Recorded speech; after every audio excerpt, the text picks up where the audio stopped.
Good morning sa inyo dyan mga kabayan. So update ko kayo sa ulan kahapon na isang bagsak lang na ang lakas ng lakas ng ulan, tapos biglang biglang bumaha. Tapos pakita ko sa inyo yung kahapon kung saan ako nagwawalis, tapos kinuha ko yung mga basura mula, tapos yung tubig nagmula roon. Ngayon mga kabay, yan, kahapon dyan ako.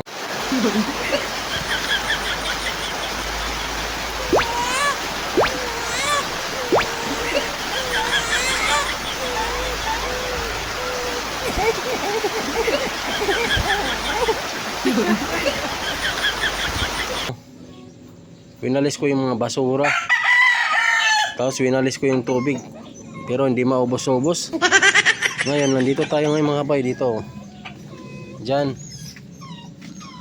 dito ang i-stack yung basura kasi. Ayan mga kabay, binaha na po kami dito.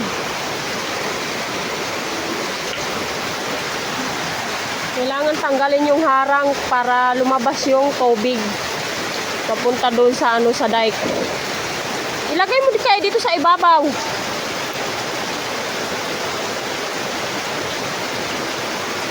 Ilagay mo yan doon.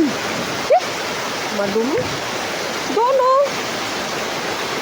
Ayusin mo rin pagkalagay.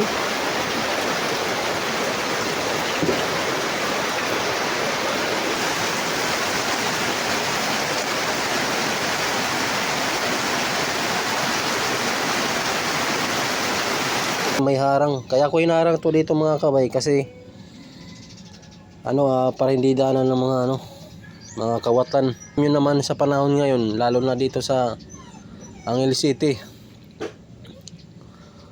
Tapos dito naman, ayan, bumigay na yung mga basura nandyan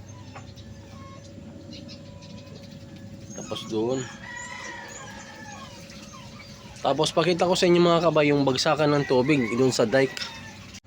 Ayan mga kabayo, nahukay yung sa tindi ng ulan, nahukay yung daanan. Ayun lumalim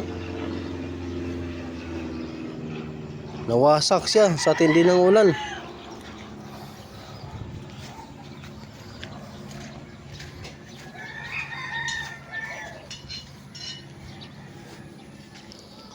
Tapos dito doon nagmula yung tubig papunta doon. Tapos doon banda yung dike, tara punta natin doon. Ayan mga kabay, nawasak talaga yung sa tindi ng ulan kahapon. Nawasak yung daanan dito Palalim kasi ito dito kasi yung tubig magmula doon sa taas papunta dito. Tapos doon naman sa gilid. Ayan yung mga damo humiga.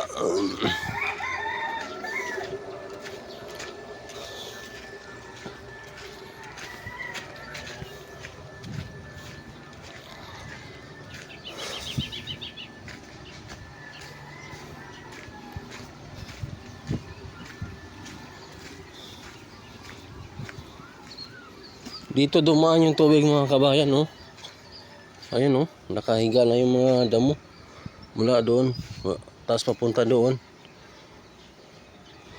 Tapos diretso siya dito mga kabay sa dike.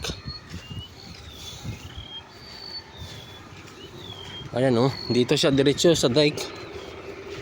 Ayan, pagmula siya doon sa taas, tapos bagsak dito. Ayan yan, lumalim siya mga kabay kasi yung tubig galing sa taas, galing doon pumunta dito sa bumabagsak yung tubig sa sa dike. Ayan yung dike ito parting anunas na yan mga kabay.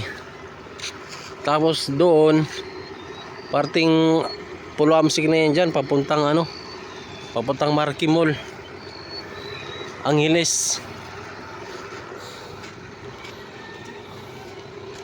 So yun lang.